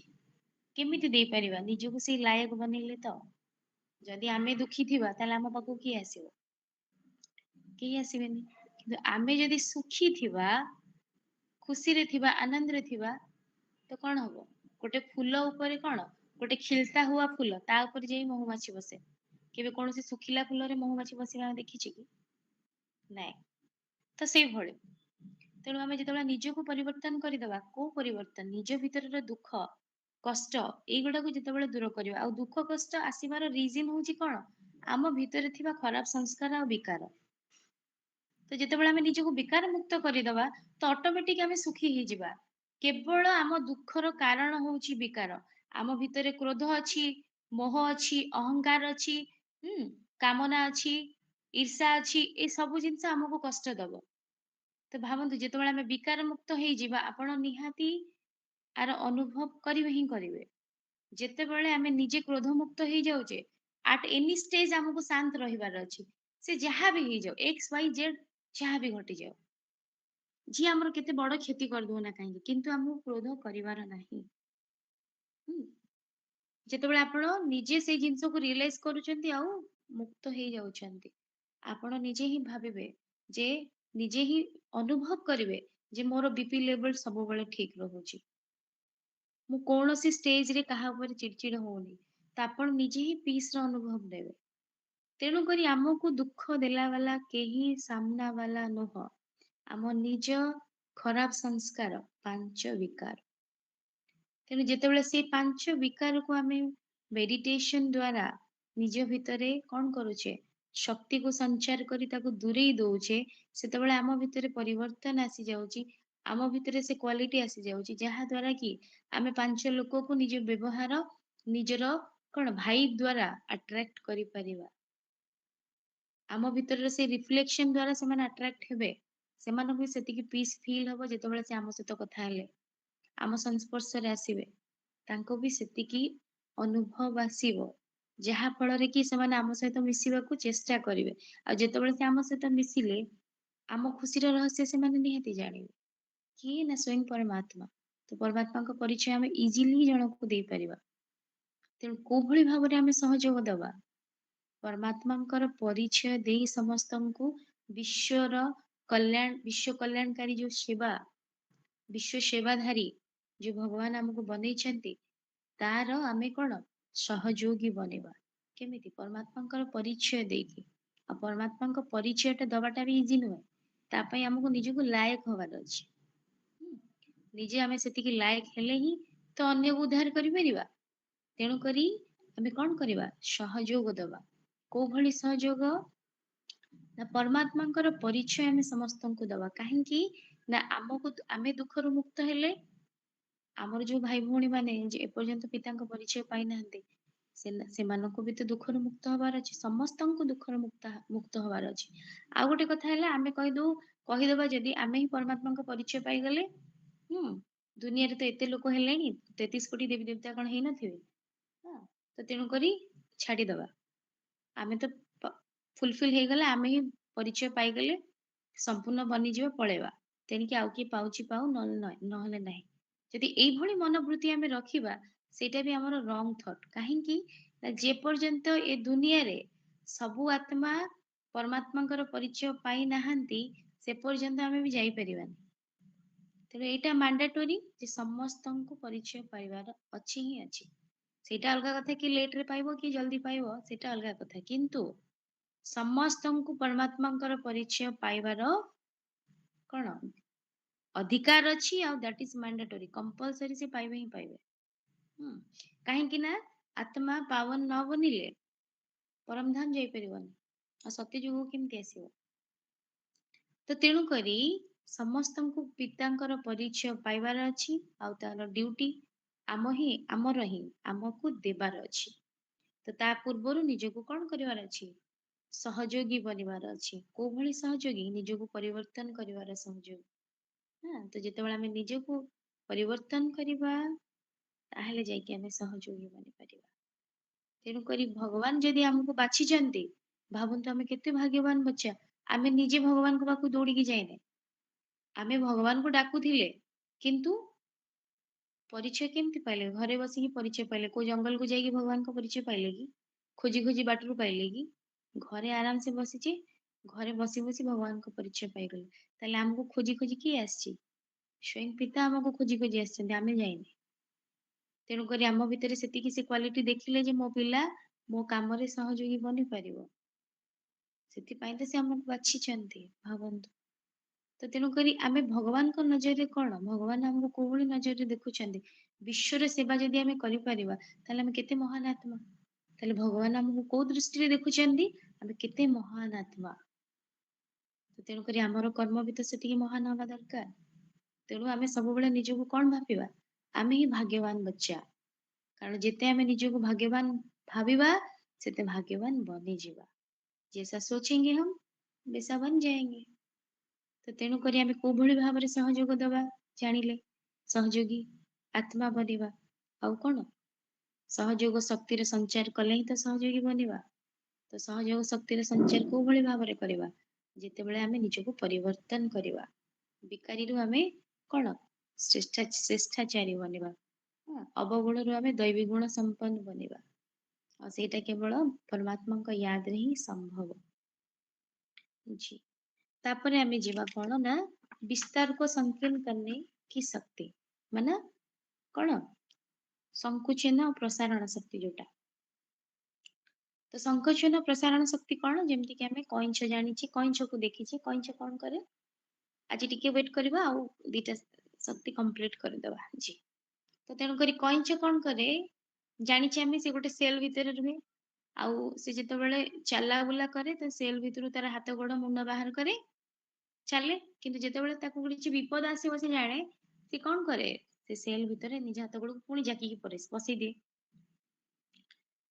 ତ ପୁଣି ଯେତେବେଳେ ତା ପାଇଁ ପରିସ୍ଥିତି ଅନୁକୂଳ ହୁଏ ତାପରେ ସେ କଣ କରେ, ପୁଣି ବାହାର କରେ। ତା ମାନେ କଣ ନା ସେ ତା ଇନ୍ଦ୍ରିୟ ଗୁଡାକ ନିଜ ହିସାବରେ ଚଲାଏ। ତାର ଇଚ୍ଛା ହେଲା ସେ କାଢିବ, ତାର ଇଚ୍ଛା ହେଲା ସେ କଣ କରିବ, ଜାକି ଦବ।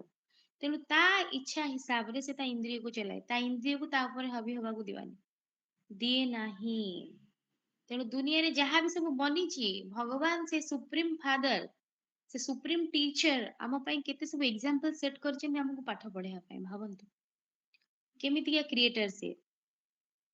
ତ ତେଣୁ କରି କଣ ନା ଯେତେବେଳେ କଇଁଛ କଣ କରେ, ତାର ଇନ୍ଦ୍ରିୟ ଗୁଡାକୁ ତା ହିସାବରେ ଚଲାଏ। ତା ଇନ୍ଦ୍ରିୟକୁ ତା ଉପରେ ହାବି ହବାକୁ ଦିଏନି। ମନ ଇଚ୍ଛା ଗୋଡ ହାତ ତାର ବାହାରିଯାଏ ନା ମୁଣ୍ଡ ବାହାରିଯାଏ, ନା, ତା ଇଚ୍ଛା ହିସାବରେ ସେ ଚଲାଏ। କାହିଁକି ନା ସେ ତାକୁ କଣ୍ଟ୍ରୋଲ କରୁଛି, ତାର କଣ୍ଟ୍ରୋଲିଂ ପାୱାର ତା ଇନ୍ଦ୍ରିୟ ଉପରେ ଅଛି। ତ ସେମିତି ଆମକୁ ତାଠାରୁ କଣ ଶିଖିବାର ଅଛି, ଆମ କର୍ମେନ୍ଦ୍ରିୟ ଯୋଉ ଆମର ସେନ୍ସ ଅର୍ଗାନ୍ସ ଅଛି ତାକୁ ଆମେ କେମିତି କଣ୍ଟ୍ରୋଲ କରିବା। ସପୋଜ ଗୋଟେ ଏକ୍ସାମ୍ପଲ ନବା, ଆମେ ଫ୍ରି ଟାଇମ ରେ ବସିଛେ, ଆମ ପାଖରେ କିଛି କାମ ଧନ୍ଦା ନାହିଁ, କାମ କରିବାକୁ ଗଲେ, ଅଫିସ ଗଲେ କି ଘର କାମ କଲେ କି ଯାହା ବି ଯୁଆଡେ ବି ଗଲେ ଆମର ଯାହା ବି କର୍ମ ଅଛି ତାକୁ ଆମେ କମ୍ପ୍ଲିଟ କଲେ। ବର୍ତ୍ତମାନ ଆମେ ଘରେ ବସିଛେ ଫ୍ରି ଟାଇମ ରେ, ଆମର କିଛି କାମ ଧନ୍ଦା ନାହିଁ, କଣ କରିବା? ଆମେ ତ ଜାଣିଛେ ଖାଲି ଦିମାଗ ଶୈତାନ କା ଘର। ଖାଲିରେ ବସିବା ମାନେ ମୁଣ୍ଡ ଭିତରେ ସବୁ ଅଡୁଆ ଚିନ୍ତା ଆସିବ। ମୁଁ ଟିକେ ଟିଭି ଦେଖିଦେବି, ମୁଁ ଟିକେ ମୋବାଇଲ ଦେଖିଦେବି, ନହେଲେ ସାଙ୍ଗ ସାଙ୍ଗେ ଗପିଦେବି, ନହେଲେ କୋଉଠି କଣ ଦେଖିକି ଆସିଥିଲି ତା ବିଷୟରେ ଟିକେ ଡିସ୍କସନ କରିଦେବି। ଏଇ ସବୁ ଥଟ୍, ବ୍ୟର୍ଥ ଭାବନା ହିଁ ଆସିବ। ନିହାତି ଭାବରେ ଆପଣ ଖାଲି ବସନ୍ତୁ, ଆପଣଙ୍କ ଦିମାଗରେ କଣ, ବ୍ୟର୍ଥ ଚିନ୍ତା ହିଁ ଆସିବ। କିନ୍ତୁ ସେଇଠି ଆମକୁ କଣ କରିବାର ଅଛି, ଆମେ କଣ ଜାଣିଲେ, ଆମ ଇନ୍ଦ୍ରିୟକୁ ଆମକୁ କଣ୍ଟ୍ରୋଲ କରିବାର ଅଛି। ଇନ୍ଦ୍ରିୟ ଗୁଡାକ କାହା ସହିତ କନେକ୍ଟେଡ, ମନ ଦ୍ଵାରା ହିଁ ତ। ତେଣୁ କରି ନିଜକୁ କଣ କରିବାର ଅଛି, କଣ୍ଟ୍ରୋଲ। ସେତେବେଳେ ଆମେ କଣ ଭାବିବା, ଯେତେବେଳେ ମୁଁ ଫ୍ରି ଟାଇମ ରେ ବସି ତାକୁ ବି ମୁଁ ସଫଳ କରିବି। କେମିତି ସଫଳ କରିବି? ଯଦି ମୁଁ ଫ୍ରି ଟାଇମ ରେ ଅଛି, ମୋ ପାଖରେ ଯଦି କିଛି କାମ ନାହିଁ, ତାହେଲେ ମୁଁ ମୋ ମାଇଣ୍ଡ କୁ କଣ୍ଟ୍ରୋଲ କରିବି, କିଛି ସମାନ ଅଭ୍ୟାସ କରିବି। ଭଗବାନ ତ ଆମକୁ ଏତେ କଣ 7 ଗୁଣରେ ଭରପୁର କରିଛନ୍ତି, ଆଉ କଣ 8ଟା ଶକ୍ତି ଦେଇଛନ୍ତି, ତା ସହିତ କମଲ ପୁଷ୍ପ ର ସୋମାନ ଦେଇଛନ୍ତି, ସୁଦର୍ଶନ ଚକ୍ରଧାରୀର ସୋମାନ ଦେଇଛନ୍ତି। ହଁ, ତ ତେଣୁ କରି କଣ ଏତେ ସବୁ ଭାଗ୍ୟବାନ ଆତ୍ମା ବନେଇଛନ୍ତି, ରାଜ ଋଷି ବନଉଛନ୍ତି, ତ୍ରିକାଳଦର୍ଶୀ ବନଉଛନ୍ତି, ଆମକୁ 3 କାଳ ଦର୍ଶନ କଣ ଆମକୁ କରଉଛନ୍ତି। ତ ଏତେ ସାରା ଜ୍ଞାନ ଆମକୁ ଦେଇଛନ୍ତି। ସବୁଠାରୁ ପ୍ରଥମ ପାଠ କଣ, ମୋ ଆତ୍ମା ପରମାତ୍ମା କୁ ୟାଦ କରୁଛି, ୟା ଦ୍ଵାରା ମୁଁ ଭରପୁର ହଉଛି ସବୁ ଶକ୍ତିରେ, ସବୁ ଗୁଣରେ। ତ ଏଇଟା ଆମର ପ୍ରଥମ ପାଠ।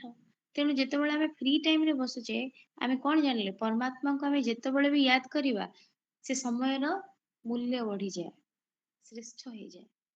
କର୍ମ ବି ଶ୍ରେଷ୍ଠ, ସମୟର ମୂଲ୍ୟ ବି ବହୁତ ବଢିଯାଏ। ତ ତେଣୁ ଫ୍ରି ଟାଇମ ରେ ଆମେ ଯେତେବେଳେ ବସୁଛେ, ଆମ କର୍ମେନ୍ଦ୍ରିୟକୁ ଆମେ କଣ୍ଟ୍ରୋଲ କରିବା।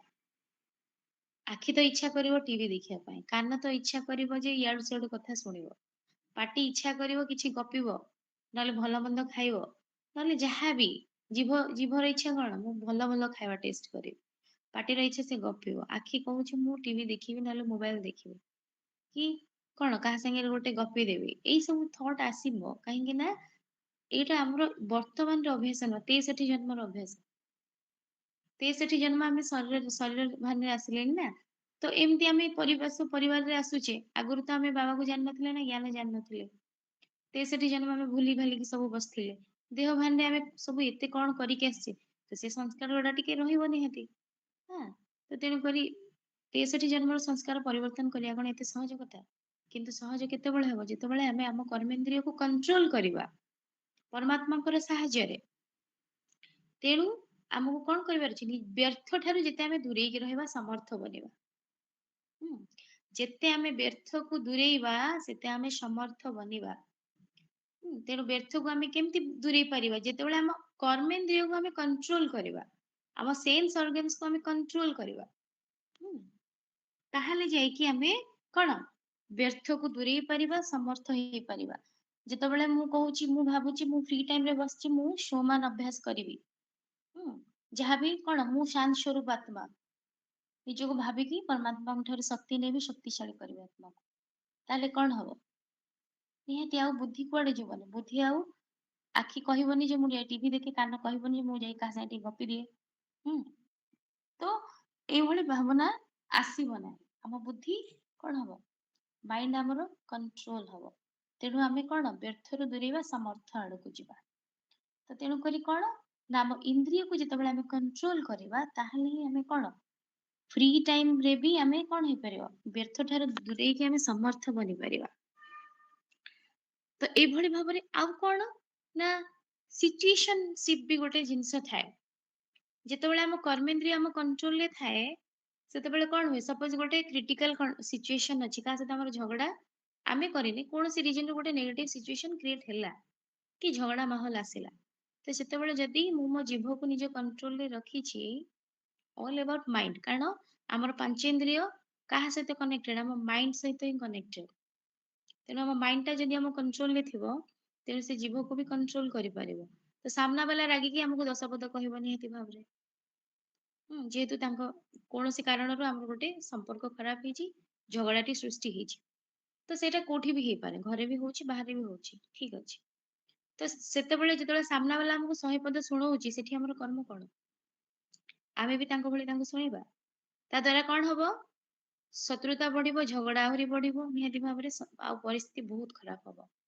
କିନ୍ତୁ ଆମେ ତ ଦେବୀ ଦେବତା ଆତ୍ମା, ଯୋଉଠି ଆମକୁ ଲୋକମାନେ ପୂଜା କରୁଛନ୍ତି ପୂଜ୍ୟ ସ୍ୱରୂପରେ, ଆମକୁ ଝଗଡା କରିବାଟା କେତେ ଶୋଭା ଦବ। ତେଣୁ ଆମେ କଣ କରିବା? ମୁହଁରେ କଣ ମୂଲର ମାନେ ପୁରା ମୁହଁ ଜିପ୍, ପାଟି ବନ୍ଦ, ସାଇଲେନ୍ସ। ବାବା କଣ କହୁଛି? ବାବା କଣ କହୁଛନ୍ତି ନା ଯେତେ ପାରିବ ସେତେ ସାଇଲେନ୍ସ ରୁହ, ଅନ୍ଦର ଆଉ ବାହାର। ଭିତରେ ବି କିଛି ସଂକଳ୍ପ ଚାଲିବା ଦରକାର ନାହିଁ, କି ବାହାରେ ବି କିଛି କଥା କହିବା ଦରକାର ନାହିଁ। ଏକଦମ ଡେଡ ସାଇଲେନ୍ସ, ଜିରୋ ବନିଯାଅ। ମାଇନସ ନାହିଁ କି ପ୍ଲସ ନାହିଁ, ଏକଦମ ଜିରୋ, ଶୂନ୍ୟ ହେଇଯାଅ, ବୀଜ ସ୍ୱରୂପ। ତ ଯେତେବେଳେ ନେଗେଟିଭ ସିଚୁଏସନ ଆସୁଛି, ସେତେବେଳେ ଆମେ ଅଭ୍ୟାସ କଣ କରିବା? ମୁଁ ଆତ୍ମା, ଶରୀର ନୁହେଁ, ମୁଁ ଆତ୍ମା, ଶାନ୍ତ ସ୍ୱରୂପ ଆତ୍ମା। ସାମ୍ନା ବାଲା ବି ଆତ୍ମା। ଆଉ କଣ? ସେ ତାଙ୍କର ସଂସ୍କାର ବଶତଃ ସେ ମତେ କହୁଛନ୍ତି, କିନ୍ତୁ ବାସ୍ତବରେ ସେ ଗୁଣ ତାଙ୍କର ନୁହେଁ। ତାଙ୍କ ବାସ୍ତବ ଗୁଣ କଣ? ସେ ବି ଆତ୍ମା, ସିଏ ବି ଶାନ୍ତ ସ୍ୱରୂପ ଆତ୍ମା। ତ ଏଇଭଳି ତାଙ୍କୁ ଭାଇବ ଦବା, ସେ ଅଟୋମେଟିକ ଚୁପ୍ ହେଇଯିବେ। କିନ୍ତୁ ଆମେ ଯଦି ତାଙ୍କ ସହିତ ମିଶିକି ତାଙ୍କ ଗାଳିରେ ତାଙ୍କୁ ବି ଗାଳି କରୁଛେ, ତାହେଲେ ସିଚୁଏସନ ଆହୁରି ଖରାପ ହବ। ଆଉ ଆମେ କଣ ତାହେଲେ ଦେବୀ ଦେବତା ବନେଇବା? ତ ତେଣୁକରି ସବୁବେଳେ ଆମେ ଆମ ସୋମାନରେ ରହିବା। ଯଦି ଆମେ ସୋମାନରେ ରହିବା, ତାହେଲେ ଆମେ କଣ କର୍ମେନ୍ଦ୍ରିୟ ଉପରେ ଜିତ୍ ପ୍ରାପ୍ତ କରିପାରିବା। ମାଇଣ୍ଡ ଶାନ୍ତ ହେଇଯିବ। ତେଣୁ ଯେକୌଣସି ସିଚୁଏସନ ଆସୁ, ସେଇଠି ଆମେ ନିଜକୁ କଣ୍ଟ୍ରୋଲ କରିପାରିବା। ଆମ ଇନ୍ଦ୍ରିୟକୁ ଆମ ଅଣ୍ଡରରେ ଚଲେଇବା। ଆମେ ଇନ୍ଦ୍ରିୟ ଅଣ୍ଡରରେ ଚାଲିବାନି। ସପୋଜ ଗୋଟେ ଆଇସ୍କ୍ରିମ ବାଲାକୁ ଦେଖିବା, ମତେ ମନା ହେଇଛି ଆଇସ୍କ୍ରିମ ଖାଇବାକୁ, କିନ୍ତୁ ମୋ ମନ ହବ ଆଇସ୍କ୍ରିମ ଖାଇବାକୁ, ଯଦି ମୁଁ ଆଇସ୍କ୍ରିମ ଖାଇଦେଲି, ତାହେଲେ ମୋ ଇନ୍ଦ୍ରିୟ ମୋର କଣ୍ଟ୍ରୋଲରେ ଅଛି କି? ନାହିଁ। ଜିଭ ମୋ ଅଣ୍ଡରରେ ନାହିଁ। କିନ୍ତୁ ମୁଁ ଯଦି ନ ଖାଇଲି ତାହେଲେ ଅଛି। ତେଣୁ କେମିତି ହେଇପାରିବ?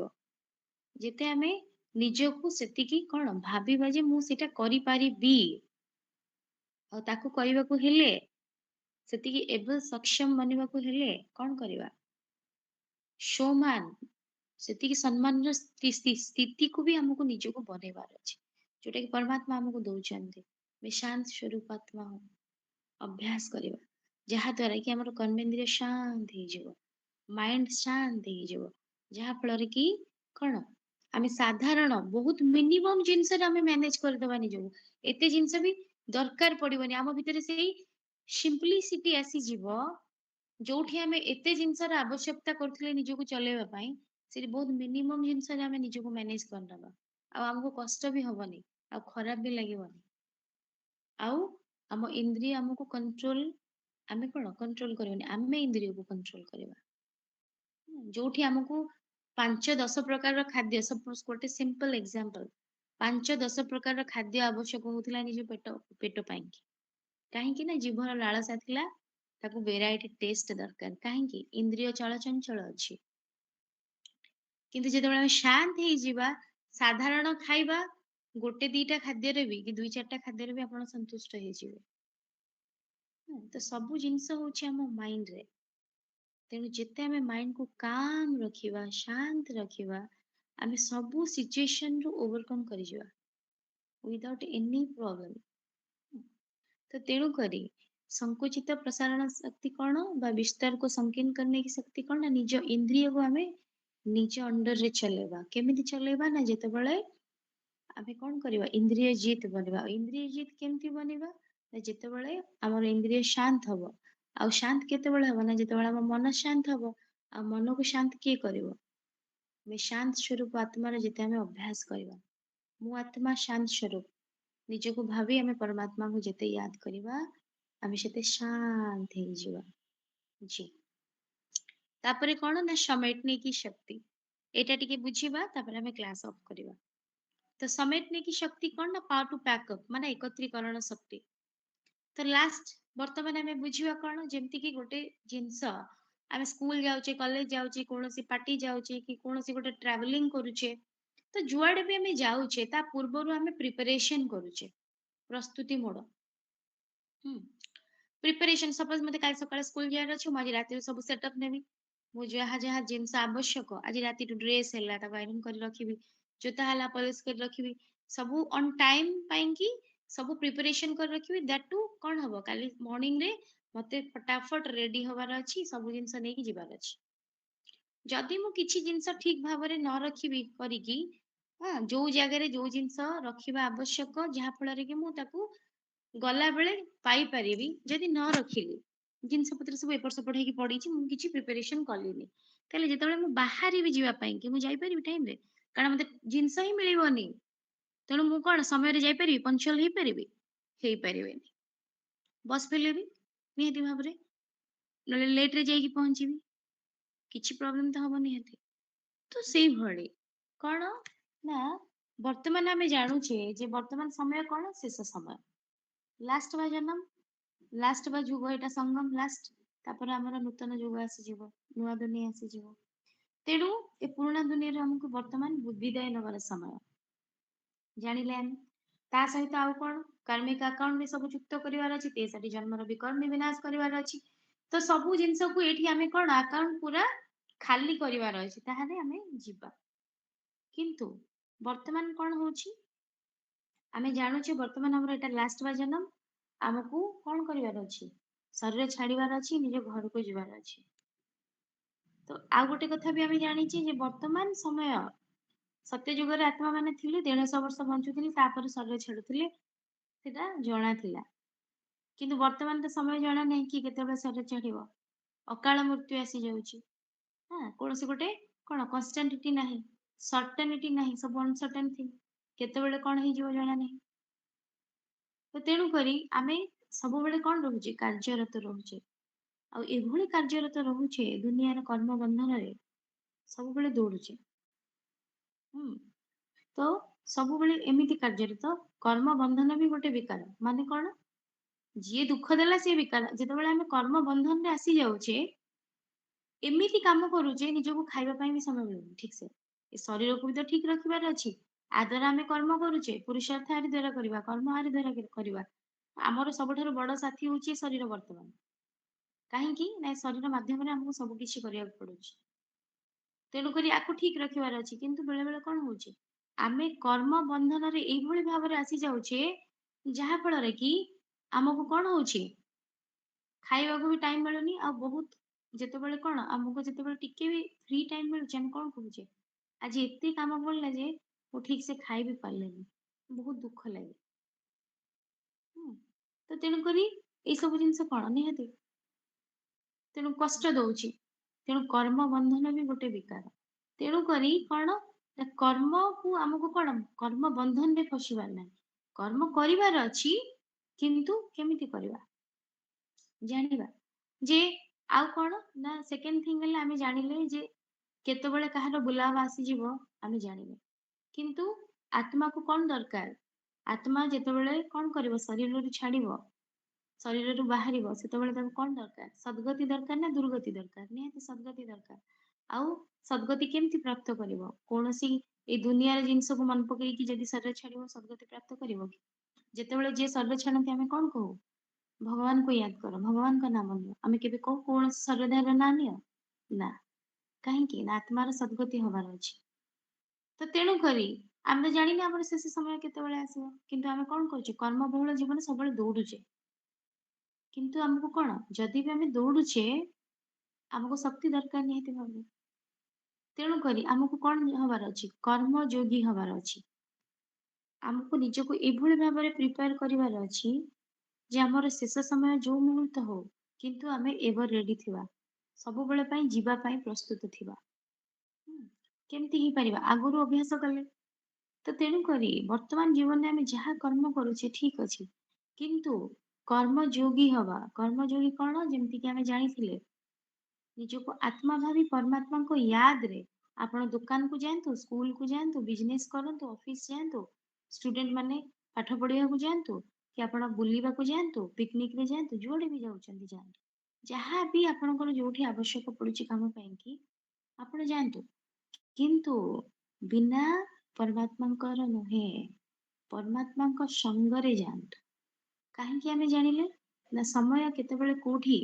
हमको धोखा दे दबो वर्तमान आमे जानिने हमर शेष समय केतेबेले आसी जीव हमको जणा नाही आमे तो केते घटना सुनुचे रोड रे जाउचंती एक्सीडेंट स्पॉट डेथ तेणु करी ए मोमेंट रे आत्मार कोन सद्गति होबो जणे फियर रे मरुची डर रे मरुची आत्मार कोन गति होबो ताको सेति के अवेयरनेस थिला जे भगवान को याद रे मते शरीर छाड़ीबार अछि थिला कि काहे कि ना अभ्यास नाही जदी मु गोटे दिन पाठ पढिबी वर्षक जाकर पाठ को मु गोटे दिन पढिबी ताको जे एग्जाम रे ठीक से देई परिबी आंसर किंतु वर्ष सारा जदी अभ्यास करिथिबी ताहाले मु एग्जाम भला से लिखि परिबी तो सेमती गोटे दिन भगवान को याद कर देले से याद रो कोन से मूल्य नाही कि काम दबनी से हमको सब दिन कर्म योगी हबार अछि जेतेबेले आमे जो कर्म करूचे हमर सकाळर आरंभ परमात्मा को ठारू इवन रातिर एंड भी परमात्मा को पाखरे तो तेणु करी सब बेले हमको कोन करिवार अछि परमात्मा को सहित रहिवार अछि तांको सहित रही कर्म कले ही हमें कर्म योगी बनि परिबा जे कोनोसी मुहूर्त आसु आमे सब बेले प्रस्तुत थिबा कोन करिया पई शरीर छाड़िया पई आमे जानिचे खुशी खुशी शरीर छाड़िबा काहे कि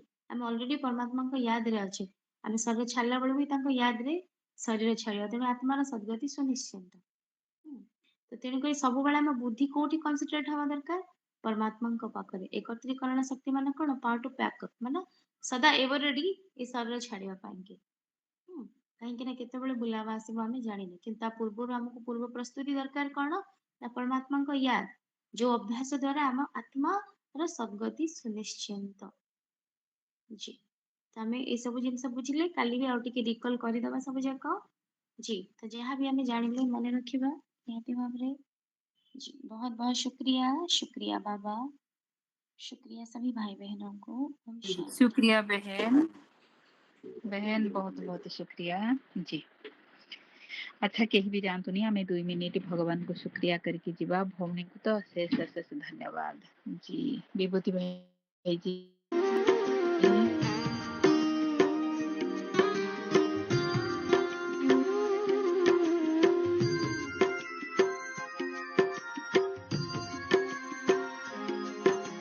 जैसा सोचोगे तुम वैसा बन जाओगे जैसा कर्म होगा वैसा फल पाओगे श्रेष्ठ कर्म का आधार है खुद का कर लो दर्शन यही जीवन का सार है यही जीवन का सार है जैसा सोचोगे तुम वैसा बन जाओगे जैसा कर्म होगा वैसा फल पाओगे